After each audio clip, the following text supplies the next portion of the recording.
I am attorney Marie-Chris Bathan Lasco. This is my virtual classroom. Welcome to my YouTube channel. In this channel, I shall aim to simplify the law. I shall discuss concepts and principles of law in under 10 minutes. Hello once again.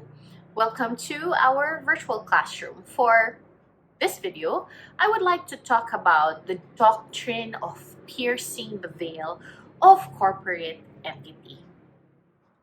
In another video where I talked about corporations, I was also able to talk about the doctrine of corporate entity, where we said that a corporation being an entity merely created by operation of law, it being an artificial being, it is considered an entity that is separate and distinct from the stockholders composing it or from the members composing it. That is the doctrine of corporate entity. Again, the corporation has a separate juridical personality that is, again, distinct from the members or the stockholders composing it. Now, what then is the doctrine of piercing the veil of corporate entity?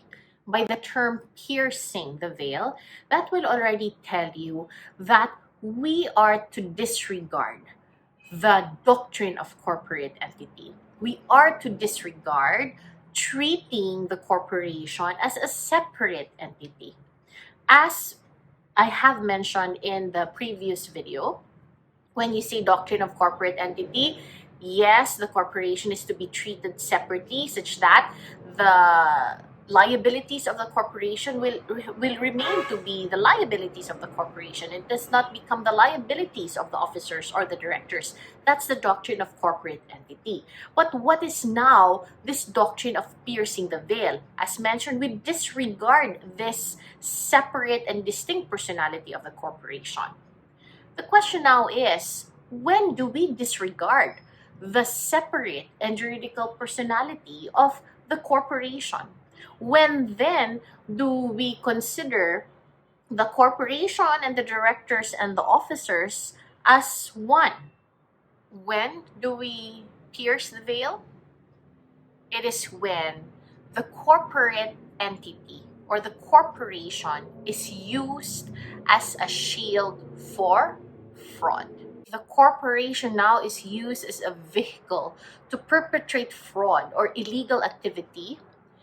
The doctrine of piercing the veil will tell you that the court can actually disregard the corporate entity to remove the barrier between the corporate entity and the directors or the officers, so that the directors and the officers can now be made liable civilly or criminally due to their illegal acts or due to the fraud that they have committed.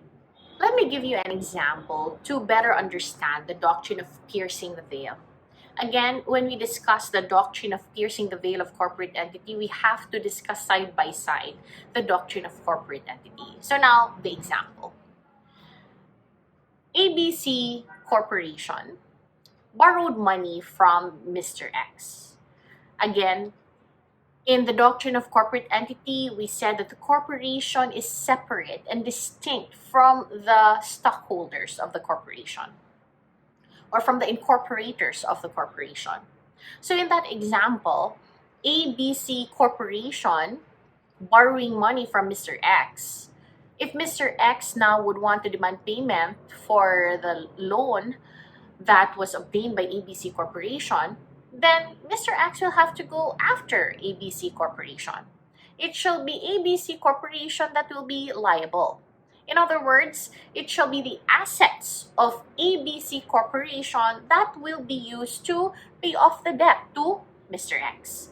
Because again, the doctrine of corporate entity will tell you that ABC Corporation is separate and distinct from the incorporators, from the stockholders, from the board of directors of such corporation. In other words, Mr. X cannot go after the board of directors or the stockholders or the incorporators for the payment of such loan. The board of directors is not obligated to get money from their own pockets to pay for the debt of ABC Corporation. That is the doctrine of corporate entity. Now, when can the doctrine of corporate entity be pierced? Okay? So, for example, that ABC Corporation, that the board of directors decided that they don't want to pay Mr. X for one reason or another. The corporation actually had sufficient assets, but they wanted to get away with paying. What does, or rather, what the board of directors did was to dissolve the corporation. Okay, they dissolve it, and then they create another corporation, thinking that by dissolving it, Mr. X cannot go after them because of the doctrine of corporate entity.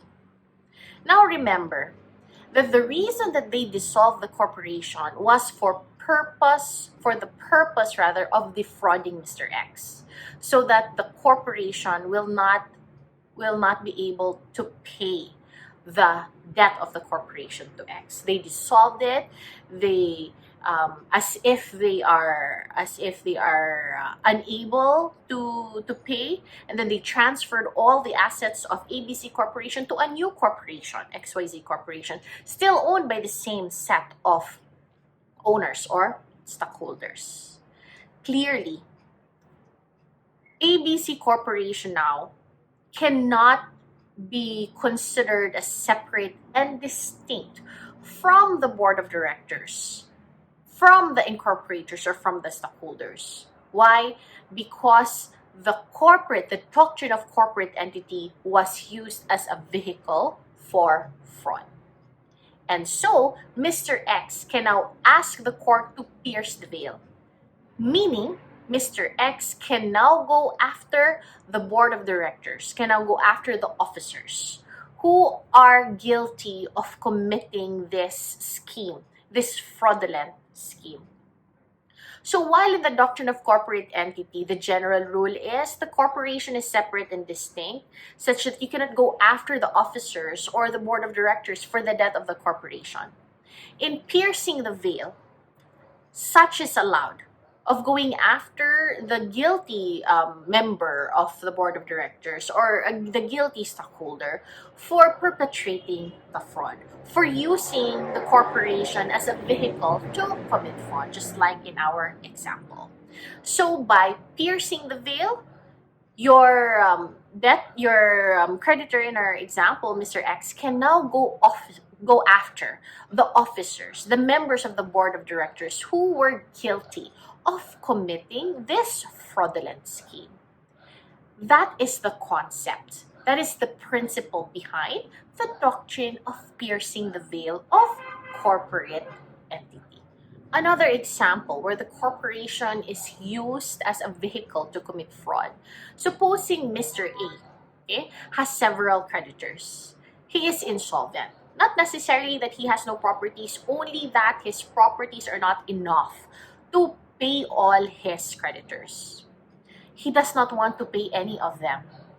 So what he does is he creates a corporation, okay, and transfers whatever property that he has left to the corporation, so that when the creditors will now try to collect from him and will now try to attach properties, they could no longer attach any properties because he has none, as he has already transferred his properties to the corporation that he has created for the purpose of such fraudulent scheme, for the purpose of defrauding his creditors.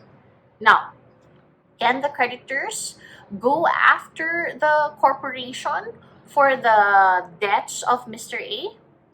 The answer now is yes, because you can apply the doctrine of piercing the veil. Again, the doctrine of corporate entity would have told you that the creation of Mr. A's corporation is supposedly a personality that is separate and distinct from Mr. A. However, since he created this corporation as a means to commit fraud, then you can apply the doctrine of piercing the veil. Now, of course, the creditors will have the burden of proof if they want the courts to pierce the veil of corporate entity. Why?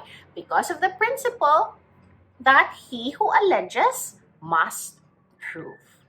So there are several other cases that the Supreme Court applied the doctrine of piercing the veil of corporate entity. I will put some of the cases here so that you can check them out.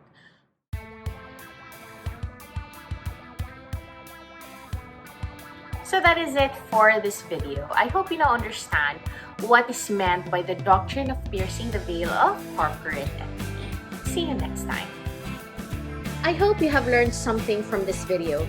If you have, please click like, subscribe, and that notification bell so that you will be notified of new video uploads. Thank you for watching. See you next time in MBL Classroom.